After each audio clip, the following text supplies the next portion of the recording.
Welcome back. We're going to be talking about ideal conditions today. Yeah. Part 5 of our 5-part series, God's Will Leaves You Breadcrumbs. We're looking at all the intelligible ways that God is communicating His plan, His will for your life.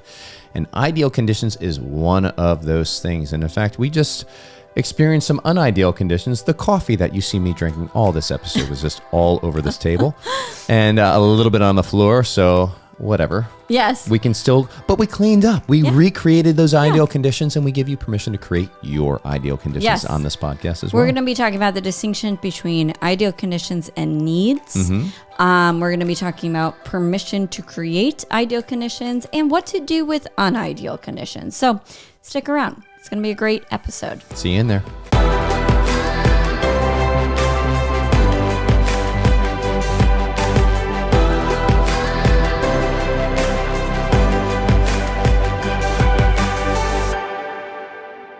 Welcome back to the Catholic Coaching Podcast. Back.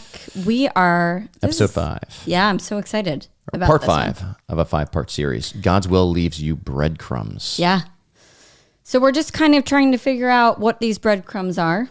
Yeah. And so far we've covered story, right? God's story, our story, God's story, the enemy story, and our story, right? And which has both of those elements going on in there. Yeah, whoever, you get to choose your co-author to your story. Yeah, that's powerful. Second one, we talked about motivations. What are your unique motivations? Then we talked about strengths and a little bit about weaknesses, right? Yep. And today we are talking about ideal conditions. Yes, you might hear us call it ideal environment, but really it's we're gonna get into the definitions around there. And again, these are elements. We're calling these elements of God's will because they're they're intelligible elements of God's will, elements that we can come to understand by our human power. Certainly, grace helps us, but like we can sense these things, we can recollect, and we can understand what motivates us. We can understand what our gifts are. We can understand our ideal conditions where it's easy to show up in our motivation and in our areas of contribution. So this is a big one here. And I think it's there are some universal ideal conditions, but there's also particular ideal conditions. So it would make sense if we look at, say, a car or a chair or anything that's manufactured. You can read the manual on that thing, and it'll say, hey, this is the best way to take care of it. These are the ideal conditions for getting the most out of this product, right? You're not necessarily going to take something that's electronic and put it out where it's exposed to the elements and the rain, things like that. Wouldn't be good for it. Okay.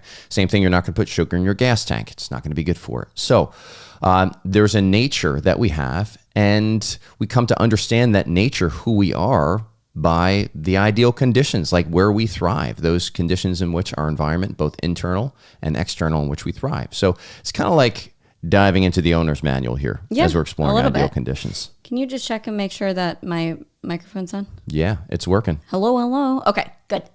We have done entire podcasts with a weird microphone glitchy issue. thing. Yeah, no. So, great.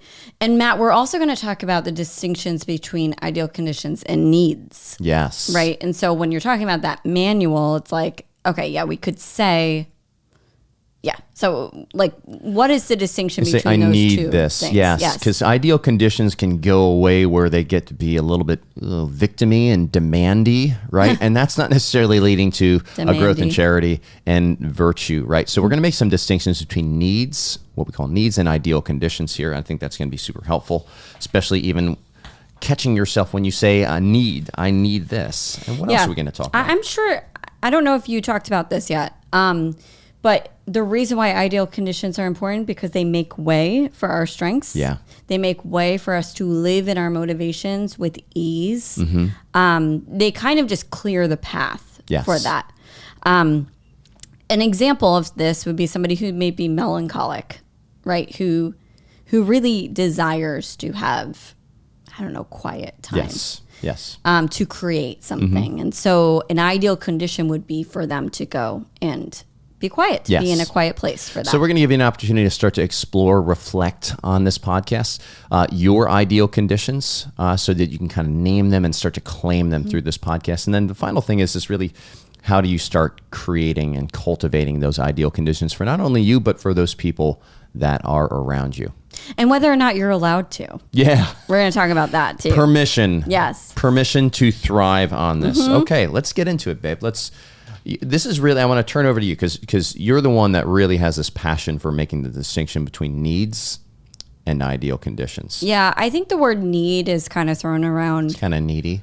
Too much in the world here today. Like, I need this from you, and it can move a little bit into a place of an ultimatum, a place where we're kind of taking some of that freedom from the other person by saying, I need this. And an ultimatum versus a boundary, we get this question a lot. Like, a boundary is like when you're preserving something that is good. So boundaries are good. Boundaries can be a way of communicating ideal conditions, certainly here. But an ultimatum and boundary says, if you do this, then I am going to do this.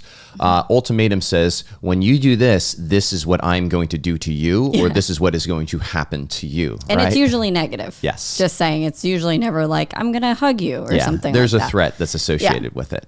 Yeah, so it does kind of limit the other person's free will a little bit. And so, I think making a distinction here is really helpful for relationships, for work environments, for parenting. Certainly you need to know the distinction between needs and ideal conditions. Yes, because we're not saying that there's no such thing as needs. It's all like personal preference. There are some real things that are needs, but not everything is a need. So what's a need, Erin? It's an actual necessity for survival. Okay. And it's not just physical survival, even though that is certainly a thing. Like, I need to take medicine if my doctor has prescribed, I have a chronic illness, and so I need to take this medicine to balance out my hormones. Yes, I need water. I need food. We have physical ailments in that way, or physical needs. But we also have mental and spiritual and social needs. So there's like those mental needs of just really kind of, more social, like human contact, prayer, the sacraments. We understand that being a need. We need the sacraments in order to thrive and really even survive, spiritually, right? We need to go to confession. Otherwise we are dead if we are in mortal sin. Yeah. So like that is an element of survival. Also, I think mental, there are some mental needs and but certainly. I think they're kind of fulfilled through that social and spiritual element there. Sure. Yep. And when you don't receive these needs, there's harm or disorder that comes from that. Yeah, so like an objective harm. Yeah. So yes. I think of those babies that have never been coddled or held. That have never been held or anything like that. And they like grow up to be like sociopaths. or they don't survive. Or like, they don't survive. They actually die. They actually die. Yeah. Yeah. Isn't that crazy? But that's a social need. And it actually affects the physical. Yeah. The physical world. Well, it's so sad. I know. So unmet needs lead to harm or death. I know that's very extreme, but sometimes when we're making these distinctions, we need to see these extreme ends of things. Yep. So when you, just be careful. When you're using that word need, ask yourself, will this actually lead, if this is not met, will this actually lead to my harm or death? Anyway, so that is the distinction. That's a need. Yes. I think need also, and important to say here, if there's a need that's not being met, you still have the freedom to choose how you're going to think about that. Okay. Boom. So again, how to request it. Yeah. None of these things are ever licensed. An unmet need or an unmet ideal condition is never licensed to go vicious or to lose charity or to just be a jerk, right?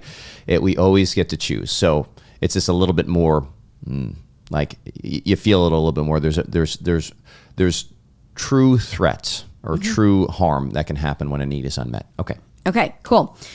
Ideal conditions. This is exactly what they sound like. So these ideal conditions, it's a preferred environment where it's easiest to show up in your gifts, your talents, and even be motivated, like to show up in your motivations. And I also think it's a preferred environment that makes way for your contribution and creativity and bringing value to the world and being self-gift. So it's kind of creating that way, that path for that. Yeah, I think of the prophets, make straight the way of the Lord. The prophet of Isaiah is like, every valley and hill will be made low. And so it's, you're making straight the path. Right? The way of the Lord. So there's an actual change to the environment that is taking place to make it easier, in this case, for the Lord to show up in somebody's heart. I love it. Yeah. Yeah. So ideal needs. And then there's always ideal a lot of questions. Yeah. Yes. Sorry. Ideal needs. Ideal needs. Sorry, guys. Ideal conditions. And then there are certain, I know what you guys might be thinking. I know I was thinking this when we were writing this out, but like some people are like, well, what about unmet ideal conditions, right? Sometimes the Lord allows us to live in those spaces, not all the time though. And we're going to get into this a little bit later. It's not all the time, but sometimes he allows us to live in those spaces where there are unmet ideal needs for our growth. Or there's obstacles or challenges that need to be overcome to still accomplish whatever plan or purpose that the Lord has given to you. And he allows those to happen for our growth, for our growth in virtue, for our growth in charity, for our ability to just cling to him more, to really actually understand our real needs, which is him. Yes. Right? So like he allows those moments. It's not like, oh, everything's gone wrong here. The problem is when we kind of think our entire lives are unideal conditions. That's what I'm trying to say. Okay. Unideal conditions. When we think our entire life, the entire way of the Christian life is living in unideal conditions. This is like, it's all cross. Yes. Yes. Right. Okay. Yeah. I know we're going to get into that a little bit more as we get into the part 3 here. So yeah, it's just a little bit of a, we're only looking at one facet of the gospel, arguably, when we live in that sort of mindset here. So, but I do want to make a point here too, and it's an unideal condition is not excuse for you to stop doing what you need to be doing, what Correct. You've committed to. Yes. So I'll give you guys an example. I am a sanguine. I love being around positive people. An ideal condition would be me being around positive people. If I'm around negative people, I don't stop doing my work. I don't you don't stop being positive. It's like one of your gifts is like a gift of positivity. Right. I don't stop that, but it drains me. It takes me a little bit longer, right? To recover from that place and that time. So I just know that ahead of time. I know, I'm going into this, I don't know, complain fest. I could probably still be positive, or I could meet the person where they're at, or, but I can kind of strategize and know that a little bit. And then just know that I need to be like, I need to have a little bit of self-care. I need to retreat a little bit. Yeah. Like and I think that's an important piece. Like when you step out of your ideal conditions, it's not that you can't be a gift. It's just not going to be as easy. It's going to be more challenging. And you're being called to rely on God's power a lot more than your own power at that point. And so there's the gift. Aaron spoke about it. It's no longer I who live, but Christ who lives in me. And then my power is made perfect in weakness. You're always sharing.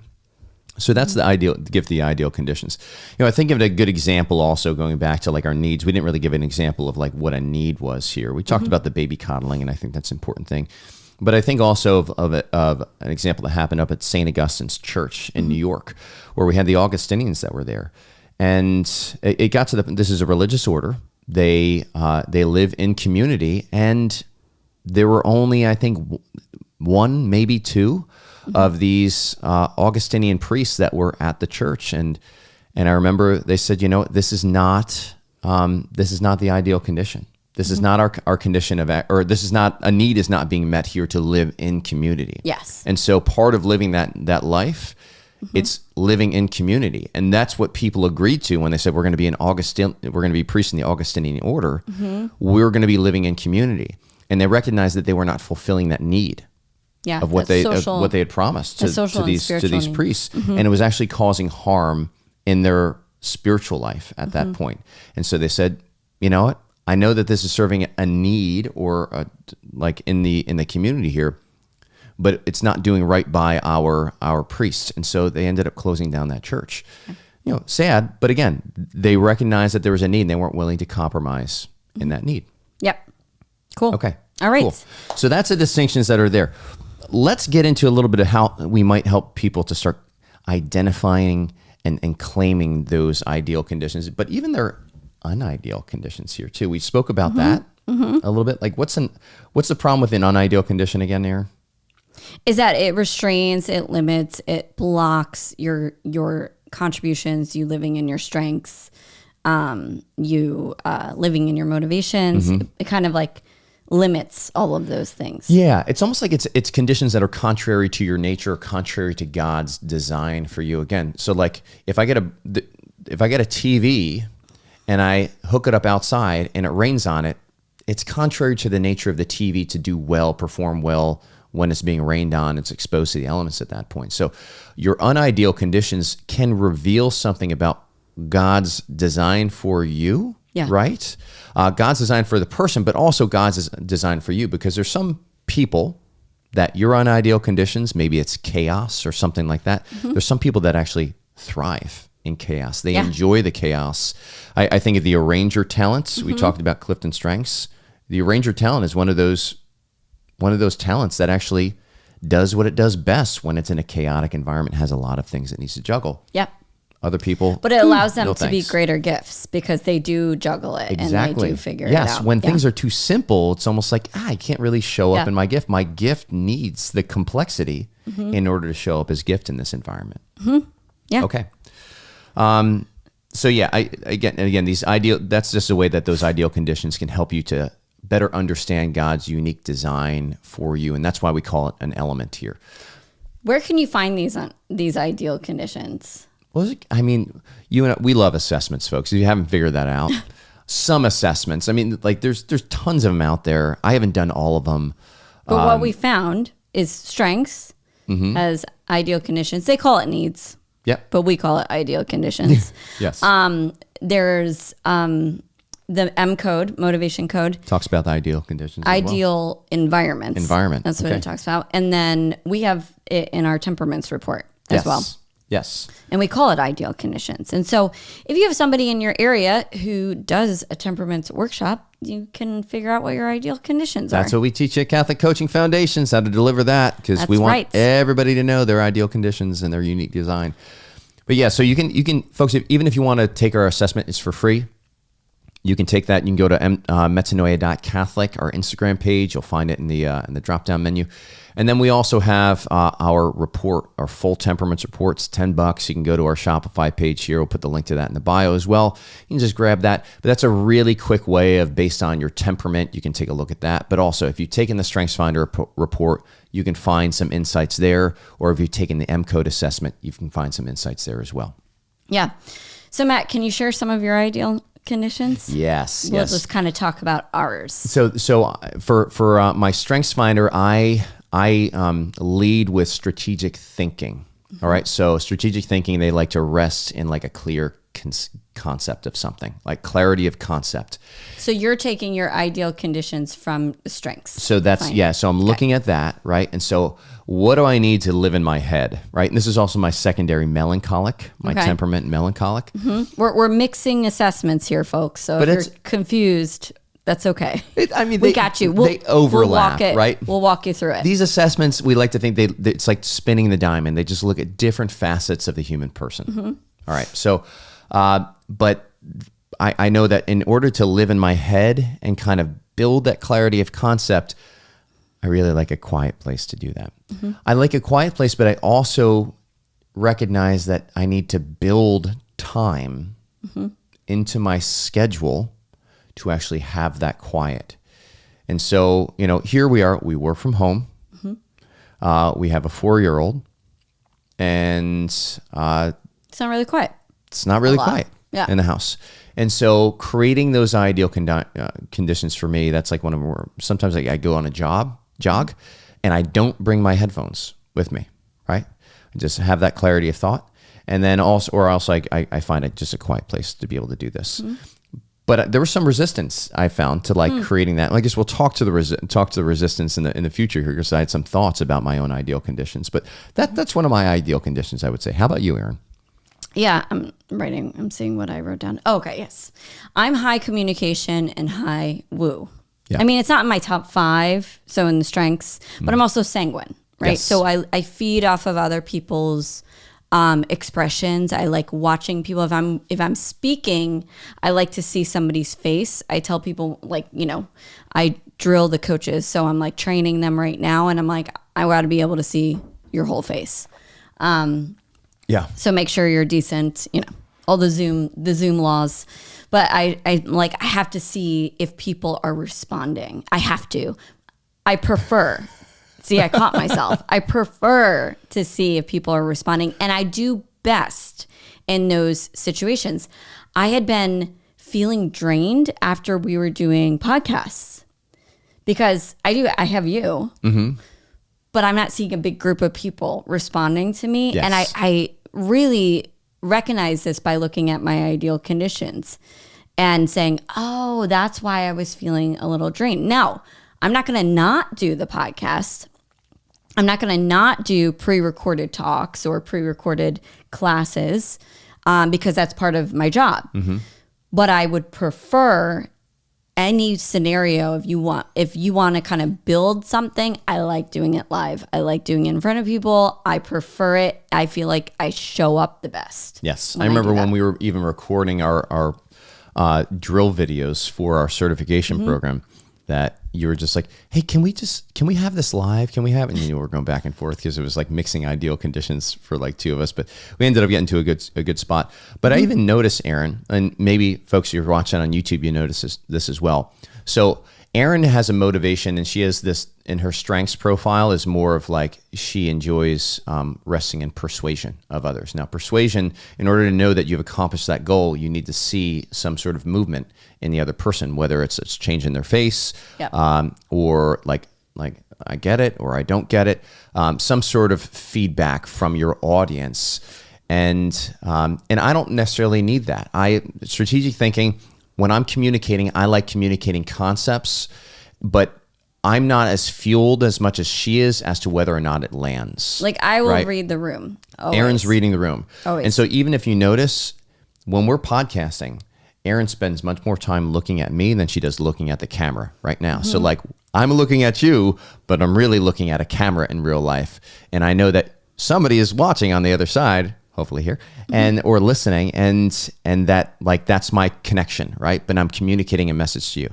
Not that Erin never looks, but I just noticed that that affirmation is something that is part of those ideal environments. And so for me, if I don't know that about Erin, and I don't offer a nod every now and then, or if I don't go, that's interesting, or something like that, it can be a little bit, almost like does not compute. Oh, what's it like? Completely. Like an unideal condition for me is somebody saying that they're listening to me and looking at like a TV behind me or something. Boy. Like that's never happened.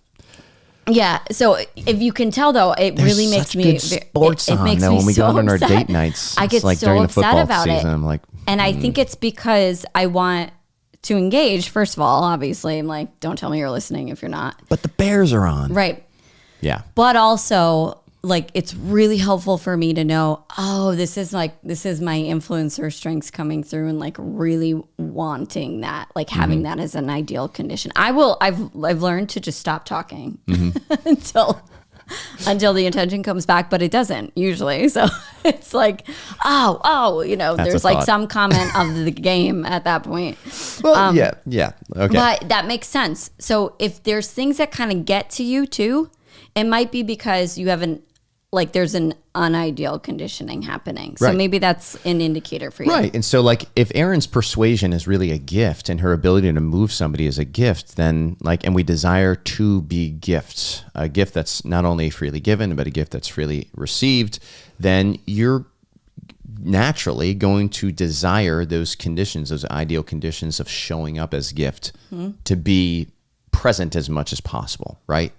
But again, say this again and again. When those ideal conditions are not met, it is not licensed to go vicious or to blame or to turn into a victim at that point. It's an opportunity to grow in charity. And folks, this is like bear one another's burdens patiently, as we read in Galatians 6. This is part, like other Christians are just as much as your purification.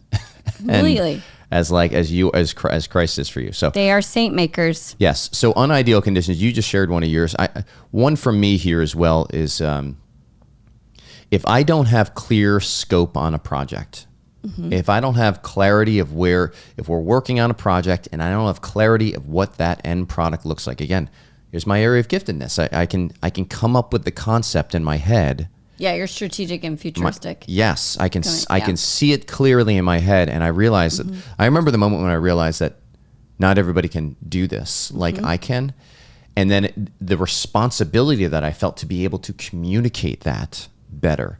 And so I'm working to create this ideal condition. Whenever I'm working on a team, I'm working to create this ideal condition that not only do I have a clear conceptualization of where we're going, but now part of me showing up as gift is figuring out how to communicate this clear concept in my head to other people so that they can see it in their own mind, because we don't have telepathy here. I can't just I need to be able to communicate it through my words, make that image in my mind visible, at least in somebody else's mind, so that they can willingly choose it and pursue it with me at that point. And that's where me working, folks, when you work to create your ideal conditions, they can actually be ideal conditions that are gifted to somebody else. The team works a lot better, I can tell you, when we have a clear concept of where we're going. Yeah.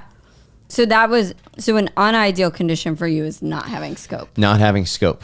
Right. Got it. I just want to be clear on that. Oh my gosh. Well, I get so frustrated with it. Like what happens, it's like, if I don't know where we're going, I don't know how to spend my time right now. Because like that has to do with prioritizing all of these things that I have in my head.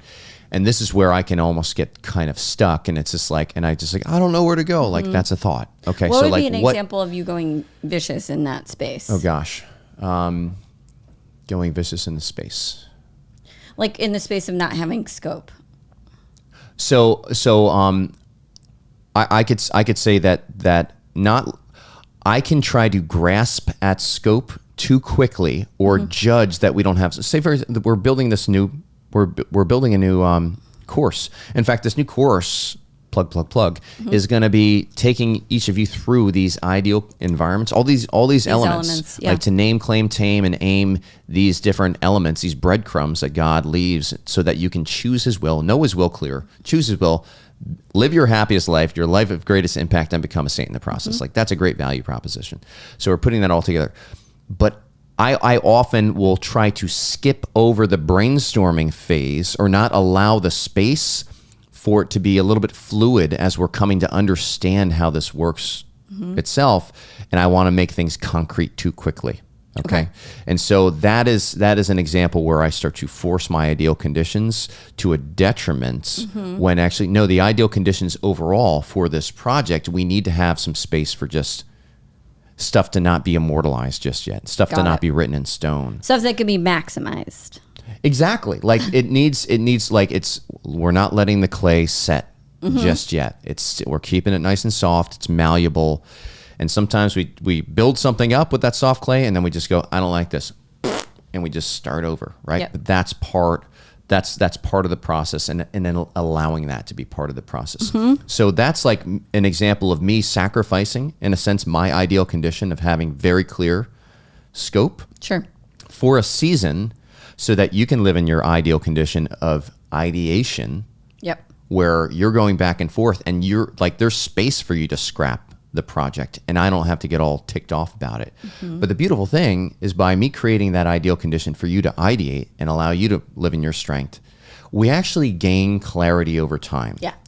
And eventually it comes to the point where you're just like, even like we're at this morning, we're sitting down there and it's just like, I see where this is going now. I can see it in her head. And I was like, oh, this is beautiful. And she was able to communicate back and forth. And we were actually able to kind of start laying out how this course is going to look. Yeah. But it's a gifting of ideal conditions back and forth. Does that answer your question? Yeah, it does. Okay. I know how I show up in Vice when you're watching the game behind my head. It's tough to watch anything behind this head here, folks. That hair is high. Oh, I thought you were going to say because I'm so beautiful. Oh, you are beautiful. You are. You are. That would have been an ideal condition for you to say that to me. Missed opportunities. I need you to say that to me. No, I'm just kidding. Okay. So, all right. Permission to create an ideal condition. Matt, what are some thoughts that kind of get in the way of people not creating their ideal conditions? I think we go back to even what we said before that these things are selfish impositions. I think that's the perception right off the bat, is that me creating my ideal conditions. We've coached people on this. I remember coaching a mom who's a homeschooling mom, and she's also I think melancholic. I think she was melancholic, and she was always.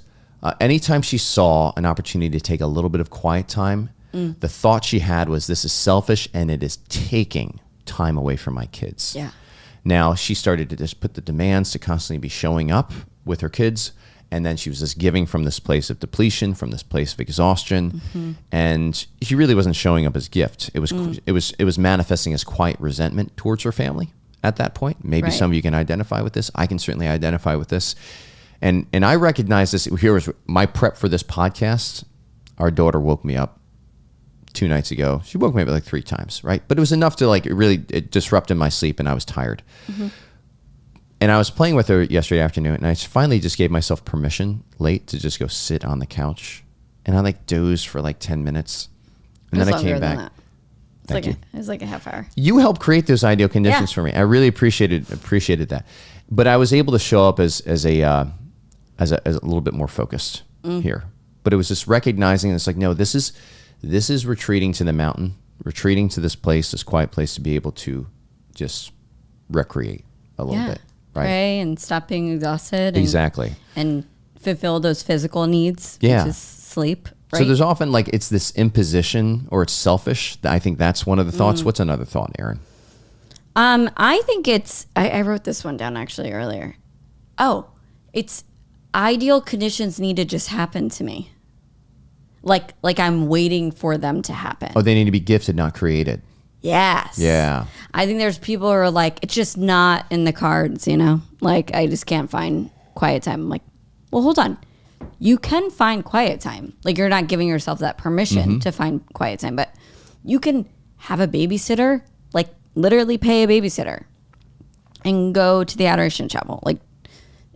Don't say you can't, right? That's kind of, or, and your brain stops at that point. Right. And it probably comes from this, I'm not allowed to, it's selfish, right? It comes from all those thoughts that are underneath it. This is why, guys, we're teaching this. We are mindset coaches. There are thoughts behind all of these things. We want to be able to identify the thoughts that are in the way of us creating these ideal conditions. And they often look pretty. And I need to be more attentive to my kids. Yeah. Looks like a pretty thought.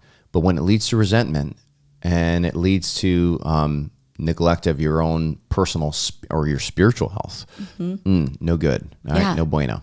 Not a good fruit. Yeah. An ideal condition for me is even for us to switch back and forth. Obviously, we want Avril to come to Mass for us. But sometimes I'm I just want to go by myself. Can we switch? Right? Can alternate Mass. Alternate Mass. That is an ideal condition for me, and that feeds me spiritually because I'm not distracted the entire time during Mass. I know there's a lot of people who have a lot of thoughts about that, but for me, it's not every week. But for me, that is something that really helps me focus on the Mass. It's a gift. But yeah, I think there's this thought that ideal conditions need to just be, and I don't need to create them. Well, and I think that's a really big point. And also, we had mentioned before that it's got to be all cross, right? Yeah.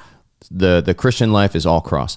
And if that's the thought, maybe you don't have that thought consciously, but maybe you can see the fruits of it showing up in your life where it's just I'm just choosing the cross. And it's always this is my cross to bear. Now, I'm not saying there is no cross. There is cross here, folks. But we don't, we need to get out of the cross manufacturing business as Christians. Cross detective business. We're looking for all the crosses. We receive the crosses.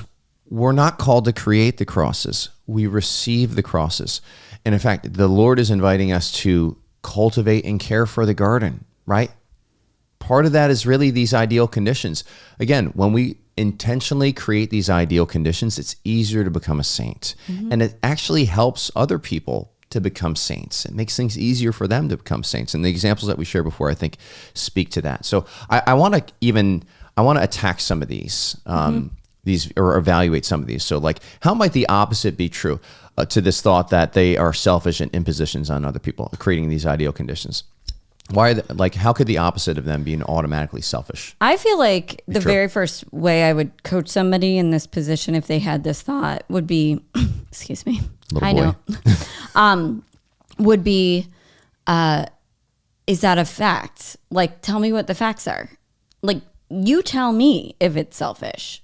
If you like, maybe you can find a little bit of a degree of selfishness in that. Maybe it's like 10% selfish. Like, I know, but the mom, like the example of the mom that you were coaching, it's like, chances are it's maybe 10% selfish, but 90% probably really high. And I want to be a better gift to my children and stop resenting them. Right? Yeah. So when you look at the facts, when you actually answer that question, like the question that people go into this thought with is, am I being selfish? Is like, answer it. Just answer that question. Yeah. Because it's not always the case.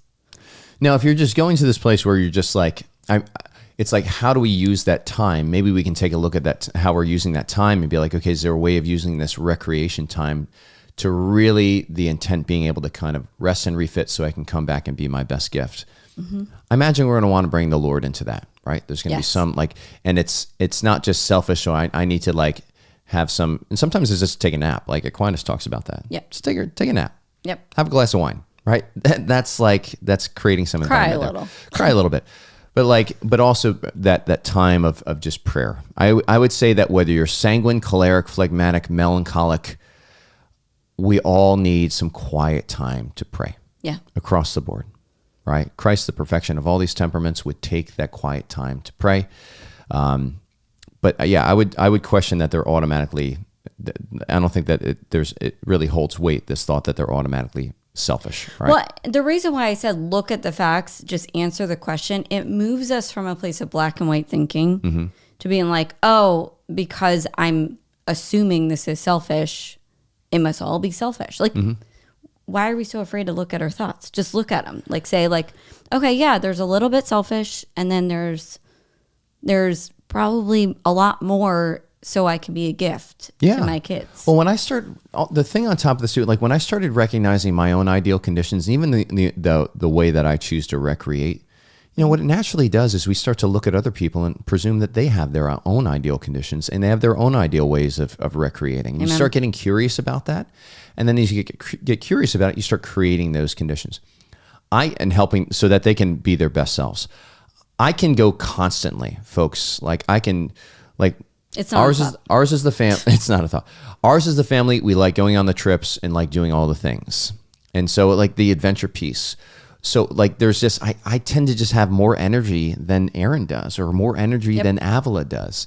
And so when I see them just needing a little bit more quiet time, right? At first I would just have the kind of judgments on it, but then it was just like, oh no, I can actually hold the space for this because I have my ideal conditions and I can actually go do those things. Like we don't all have to be together and doing the same exact thing when we go on a trip or we have our Saturday afternoons. We can go and do our own individual things. And it's not means that we don't care about one another.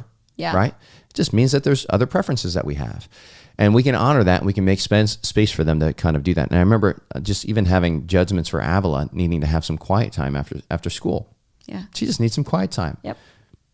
That's okay. That's cool. Right. So we're not necessarily going to throw her immediately after coming off of school where she's had a lot of social time to having friends come over. Right. Yeah, she's melancholic, phlegmatic, which are both introverted. Yes. Like her primary is melancholic, her secondary is phlegmatic. They both need quiet alone time. And so for her to have that double whammy, it's like, just, that's right. Yes. Some space there. Yeah. So we're not, I would argue here also with this whole cross thing, like the other thought, like we're not sidestepping the cross automatically by creating these ideal conditions. No. In fact, creating these ideal conditions is often a challenge in and of itself. There's a cross in creating these ideal conditions, but we're not doing it for the sake of just self-flagellation. We're doing it like, because we are taking seriously this command to cultivate and care for the garden. Also to rest, the command to rest on the Sabbath, right? Indeed. Like to have some of those, like to recreate, right? Exactly. Like to move into that place of receptivity. Mm-hmm. And so I think when we ask others, hey, can you give me, like the time where you were like, can you give me some time to go and run? Mm-hmm. Go for a jog. Yeah. Go be not melancholic. Necessarily selfish, but it's also like you're growing in the virtue of, I would say, like even humility and asking somebody else to make way this space for you. Yes. Yeah. Yeah. Well, it's recognizing, and the humility, it's recognizing that I can't do this by myself. Yeah. Mm-hmm. And that's the thing. Like you're creating these ideal conditions here, folks. They really can be opportunities for you to make a request for somebody, and for somebody else, maybe you're inviting them to create an ideal condition that pulls them for a season out of their ideal conditions. Mm-hmm. They can still choose that, and they can still choose to make that sacrifice out of love for you. So it turns into an opportunity to grow in charity. And of course, we can reciprocate this as well. But what we're doing is this is a way of cultivating and caring for the garden. Like we are creating conditions for those different flowers in the garden that have different conditions to really thrive in, to have those conditions where they thrive. Yeah, and I want to make a point here because we talked about this earlier. So ideal conditions aren't meant to be thrown at others and be like, you'll thank me later, you're growing in charity, right? Like we're not like chucking them at people and being like, here's a gift to you to grow in virtue, Bye. Yeah. Right. That kind of turns into that ultimatum piece that also there's no freedom. Yes, there's no freedom. There's no freedom in that. So it's not a forcing of, and when you know that, you're going to present it in such a different way. Mm-hmm. Like when you know it's, hey, I would really love this, and it doesn't have to be right now. Mm-hmm. But could you make some space for me to go for a jog? Mm-hmm. Later, maybe. Yeah. Right. So it's just a very different way of approaching, like, I need a jog, right? Versus like forcing the person. Well, even like we recognize putting these podcasts together, we both had different ideal conditions for doing a podcast. Mm-hmm. I like to have notes, and I like those notes to look the same every single podcast. Like I like there to be a structure to it. I like having it in front of me. Like we've got our podcast notes and there's preparation. And I don't like seeing it for the first time when we're actually getting ready to podcast. Aaron enjoys the collaboration piece. Mm-hmm. And so finally we just said, you know what, let's just allow these ideal conditions to exist, right? Where you are not typing, we're discussing. I'm kind of able to kind of guide the structure so I can fit my little notes template where we're going. And then Aaron has the space to be able to share and add and contribute here. But then we close the box and then we sit down. Mm-hmm. It's been so much more, I can tell you, it's been so much more enjoyable to sit here and do these podcasts. It was starting to be something we dreaded because Aaron would do all the work without me, not an ideal condition. And I would show up and the notes would be all over the place, not my ideal condition. So I'd be frustrated with her. She'd be frustrated with me. And here it's just like, no, we're coming together and we are now able to create that space for one another. And also, then it creates a greater gift to each one of you that is listening here as well. That's allowing us both to be in our contributions, yes, our place of strength. Yeah. So when you start creating your own ideal conditions, folks, you start to recognize that other people have theirs. Mm-hmm. And when you start judging your own ideal conditions, you stop judging other people's as well. All of this is like gives permission, makes straight the way to start showing up in line with God's unique design for you. Yeah. Right. Cool. I don't have anything to add to that. Great. All right. Want to wrap it up? Yeah, let's do it. All right. So kind of just in review here, folks. First things, like this is one of those breadcrumbs because when we look at these breadcrumbs, it points back to unique design. Okay. Unique design is how God has created you for a unique purpose. It's a way that we make visible in a unique, unrepeatable way God's glory, right? It's a beautiful thing.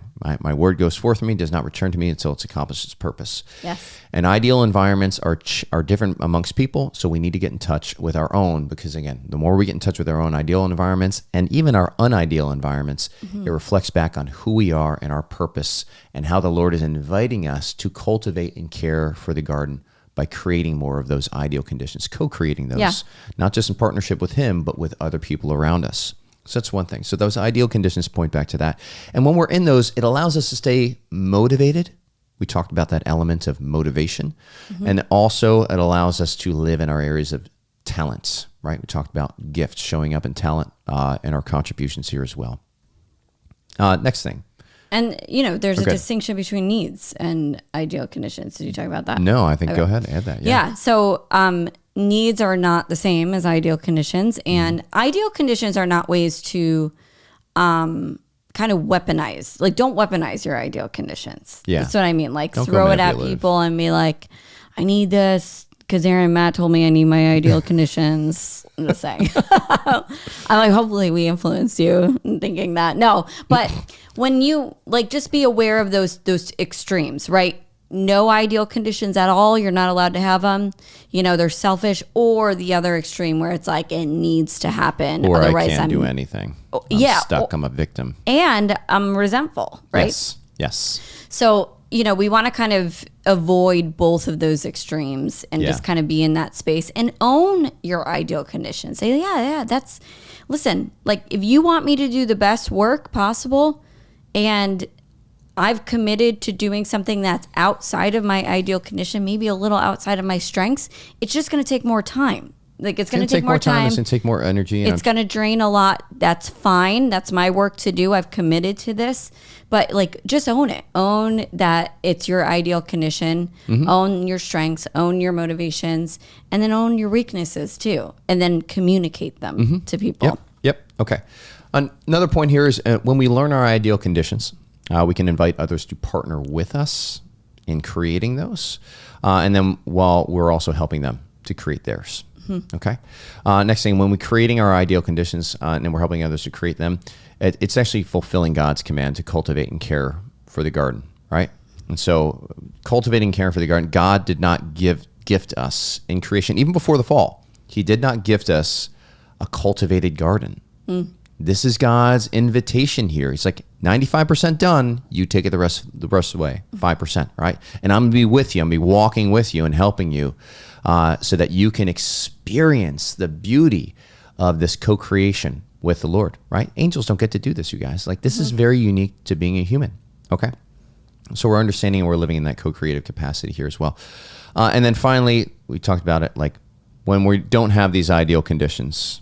Yeah. It's an opportunity here not to just, like, it really is an invitation to go to the Lord. Yeah. And say, okay, like I am in a place where it is hard for me to show up as gift right now. And that's not licensed to stop showing up as gift. You're acknowledging your finiteness as a human and saying that, like, Lord, this is now a challenge for me.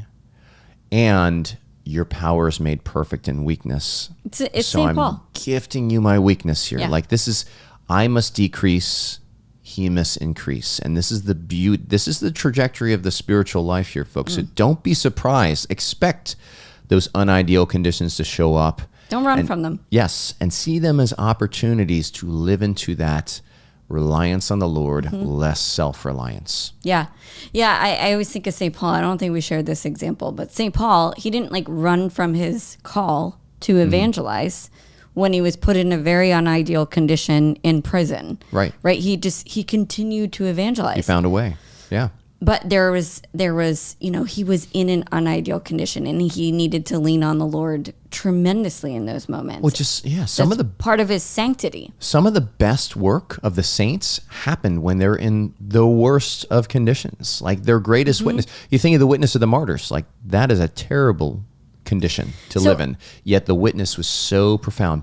God's power was made so profound in those unideal conditions that it's just like, you just look at them and you know that he exists. So what's the distinction, Matt, before we pop off here, what's the distinction between accepting our unideal conditions versus looking for them and assuming that that is the only way to sanctity? I think it has to do with what's in your authority to actually influence. All right. So if there's something in your authority to actually be able to influence, whether that's in your own interior life or your exterior circumstances here, like by all means, take responsibility. Do change that. It. Like change your surrounding. Like adapt to those conditions here. If it's outside of your power, or you have to grasp at somebody else's authority to manipulate your ideal environment, then that's now we're being drawn into an area where we're operating outside of our authority, right? And that's going to lead down a vicious path where we are objectifying other people, or we're not honoring our own, finiteness, so to speak. I think a good example, a good example was I was talking to a coach about this, and it was very much the same example where it was just like, I really desire to have quiet time. This person was melancholic. And then they go, and then one day I just realized, I can just leave, get a babysitter and leave, just for a couple hours, just to create some content. Yeah. And that was within this person's authority, and they realized that. So they weren't looking for it and quietly resenting their unideal conditions. Because that's where I think that there's that distinction is what's going on interiorly? Are you resenting the Lord? Are you resenting your children? Are you resenting your spouse? Are you growing in charity and virtue, or are you going to vice? And so that's really that distinction too. Because I think there is that idea of being but I'm being so holy by yes. by owning this, by being in this place. When there are literally circumstances outside of your control, right? That's where we move to the place of acceptance. And it's just okay, this is the reality. I do not have the ability to change it. There's something very liberating about being able to say that and it being true, okay? As long as it's true, it's liberating. If it's not true, then it's kind of victimy, right? Because you're abdicating your authority if you actually can have some sort of impact on it. And then it's okay, how am I gonna choose to approach this? How am I gonna choose to think about this? Where do I feel this absence of charity here, or where is the Lord using this unideal condition to bring something up in me, this inclination towards grasping at control or blame or something like that, to repent of that and allow the Lord's power to come into me and transform me, right? That's the beautiful part of this. Unideal conditions often bring to awareness those opportunities to invite the Lord in to transform us. Beautiful. Cool. Great. All right, team. That's it. Again, stay tuned. We're going to be talking about this course that we're putting together that's going to help you to really dive in, name, claim, tame, and aim these breadcrumbs of God's will for your life so that you can choose them, so you can live in that great story. You can be happy. You can make a great impact. You can show up gracefully, and you can become a saint in the process. Yeah. All great things. Yeah, we've been having a lot of discussions lately on what is the world, what is the Catholic space really needing? And of course, we're big advocates of mindset. We train our coaches, but also there's this lacking of people understanding their own unique design. I love it. Yes. Their own unique way that the Lord has created them. And then those unique missions that only you out there, you can actually fulfill. Is that mission that the Lord placed on your heart and put in you. And so really, this course is going to be answering a lot of those questions. Yes. And when we don't go to the unique design, we end up going to, what did all the saints do? Now, that's a great spot, right? But they are all unique, right? And so what they did, the path, their motivations, their giftedness, that's theirs for their mission. And we can tend to just go down this path of mimicking and mirroring what other people are doing. And when it doesn't resonate within us because it's not in line with our unique design, we start putting shoulds on ourselves. And then that leads to resentment. That leads to shame. That leads to a resistance, a quiet rebellion that's there. And that's not giving glory to God. So we can look to them as examples of how they lived in their unique design. But I would say that it's not necessarily something that we're all called to do exactly what they did, right? They're models. There are going to be some similarities, but we're fools to think that we can enter into the gates of heaven without having first entered into ourselves. That's St. Teresa of Avila, doctor of the church. So take that to the bank. And that's what this course that we're putting together is all about. So pray for us. Yes. Because once you understand your unique design, you stop being consumptive in the church. You become co-creative. And that is when Christ's like kingdom comes on earth as it is in heaven. It's beautiful. Let's make a church full of co-creators. Woohoo! No more clericalism. It is time for us to step in. All right. Blessings to you all. Ta-ta. We'll see you again. Hey, thanks for sticking with us in the Catholic Coaching Podcast. If you like what you heard, please like and subscribe, and we'll see you again.